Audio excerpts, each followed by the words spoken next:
Hello, hello, hello viewers, আসসালামু আলাইকুম। সবাই কেমন আছেন? আশা করি সবাই ভালো আছেন, সুস্থ আছেন। আমি আলহামদুলিল্লাহ আপনাদের দোয়ায় ভালো আছি, সুস্থ আছি। দেশের বাইরে যে প্রান্ত থেকে আজকে আমার ব্লগ ভিডিওটি দেখছেন বা দেখবেন, সবাইকে অসংখ্য ধন্যবাদ জানিয়ে শুরু করছি আমার আজকের ছোট্ট একটি ব্লগ। আশা করব সম্পূর্ণ ভিডিওটি দেখে গঠনমূলক একটা কমেন্ট রেখে দিয়ে যাবেন। আপনার একটা কমেন্টই আপনার বাড়িতে আমাকে পৌঁছে দিবে ইনশাআল্লাহ। আর অবশ্যই শুরুতে একটা লাইক দিয়ে শুরু করবেন আর পুরো ভিডিওটির সাথে থাকবেন। তো এই তো সন্ধ্যার সময় বাচ্চাদের জন্য একটু হালকা পাতলা নাস্তা বানিয়ে দিচ্ছিলাম। তো একটু পেঁয়াজও করব ভাবলাম, বেসন দিয়ে পেঁয়াজ দিয়ে তারপরে হচ্ছে কি ম্যাজিক মশলা দিয়েছি আর একটু লবণ দিয়েছি, দিয়ে একটু হালকা পাতলা একটু পেঁয়াজও করে দিলাম আর কি। তো বেশ মজা লাগে, কিন্তু বাসায় অনেক সময় অনেক কিছু থাকে না, আবার অনেক সময় বিস্কুট চানাচুর এইসব থাকলেও কিন্তু মুখরোচক কিছু খাবার খেতে ইচ্ছে করে। তো আজকে ভাবলাম যে বিস্কুট বা অন্য কোনো কিছু খেতে দিব না, আজকে কয়েকটা পেঁয়াজও বানিয়ে দিই, তো ওই খেয়ে নিবে। তো তার জন্য আমি ওদের জন্য এই যে আমি বানাই দিলাম, আর আমার নিজের জন্য একটু বেশি করে কাঁচামরিচ দিয়ে আমার জন্য কয়েকটা মানে পেঁয়াজও বানিয়ে নিয়েছি। তো খেতে কিন্তু বেশ ভালোই লাগে, এরকম করে পেঁয়াজও বানিয়ে দেখতে পারেন, খেতে বেশ ভালো লাগে, আমি মাঝে মধ্যে বানাই। তো এই যে দুই ছেলের জন্য বাড়ছি, আর দেখেন কোথায় উঠে বসে আছে ছোট ছেলে। তো কি আর বলবো, এই যে দেখেন দুষ্টুমি করবে, আবার বলতেছে যে আমি নিচে নামবো। তো ওকে নামিয়ে দিলাম, এরপরে আমি তো গরম গরম একটু পেঁয়াজুটা খাচ্ছি, খেতে কিন্তু বেশ মজা লাগতেছে। আর এক কাপ চা বানিয়ে নিলাম গরম গরম। তো সন্ধ্যার পরে একটু চা না খেলেই হয় না, একটু ঝিমঝিম লাগে কেমন যেন, সকালে আর বিকালে চা না খেলে পরে কেমন খারাপ লাগে। তো চা নাস্তা খেয়ে নিলাম, তারপরে হচ্ছে গিয়ে যে বাজার নিয়ে আসছে রাতের বেলা।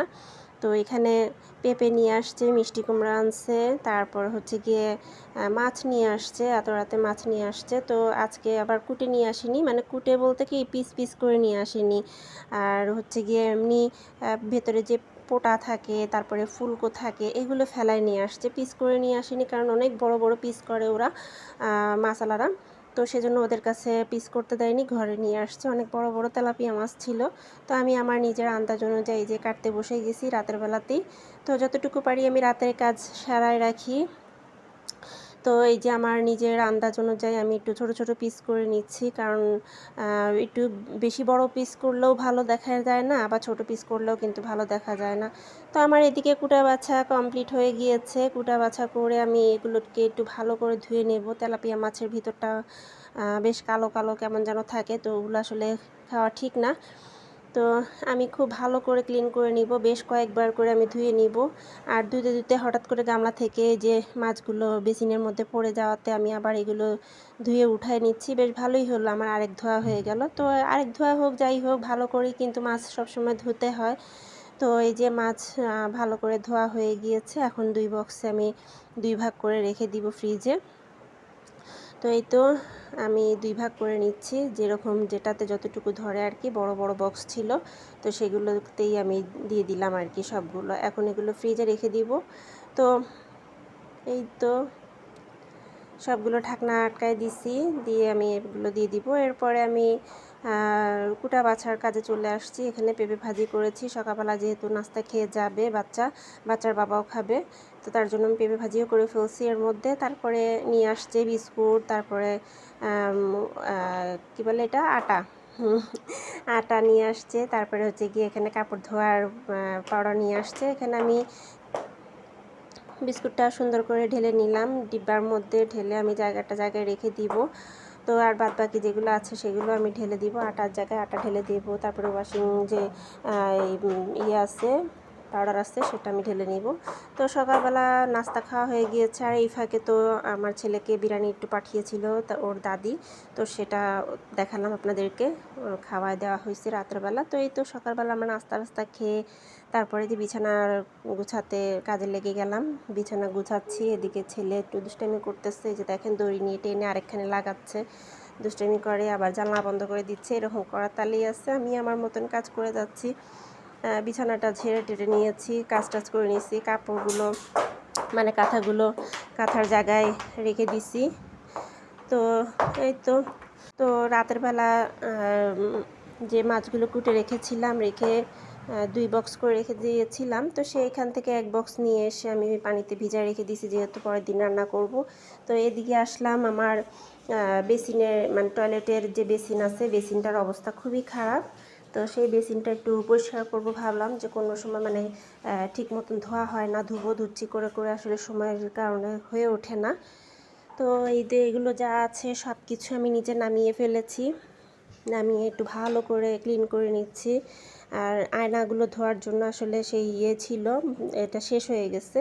তো যাই হোক, আমি সাবান দিয়ে ধুয়ে ফেলতেছি। সাবান দিয়ে ধোয়া আর অন্য কিছু দিয়ে ধোয়া তো আমার কাছে একই মনে হয়। খুব ভালো করে আমি ক্লিন করে নিব। তো এখানে সব কিছু নিচে নামিয়ে তারপর ক্লিন করে নিচ্ছি।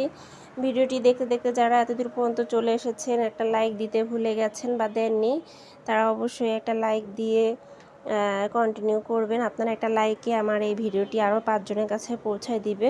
তো অবশ্যই একটা লাইক দিয়ে শুরু করবেন। লাইক দিতে একদমই ভুলবেন না। অনেকেই ভিডিও দেখে কিন্তু লাইক দিতে ভুলে যায়। তো সেক্ষেত্রে বারবার বলে দিই যে লাইক দিতে ভুলবেন না, লাইক দিয়ে তারপরে পুরো ভিডিওটির সাথে থাকবেন। আর সবচেয়ে বড় কথা হচ্ছে যে প্লিজ যারা আমার ভিডিওটি দেখছেন, নতুন যারা বিশেষ করে, তাদের কাছে একটাই রিকোয়েস্ট করব, যদি কোনো অংশ ভালো লেগে থাকে তবে আমার পাশে থেকে যেতে পারেন সাবস্ক্রাইব করে। তো এই যে এখানে আমার বেসিনটা ক্লিন করে নিয়েছি ভালো করে। তারপর আমি রান্নার কাজে চলে আসব। এখন মাছটা ভেজে নিব। মাছটা ভাজতে বসিয়ে দিয়েছি।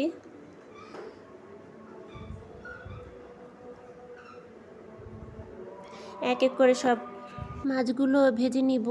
তো এই তো মাছ ভাজা প্রায় হয়ে গিয়েছে, তবে আমি কড়া ভাজা দিব না, হালকা ভাজা দিব, কারণ জামাই ভাজা মাছটা খেতে চায় না, বরাবরই অনেকেই জানেন।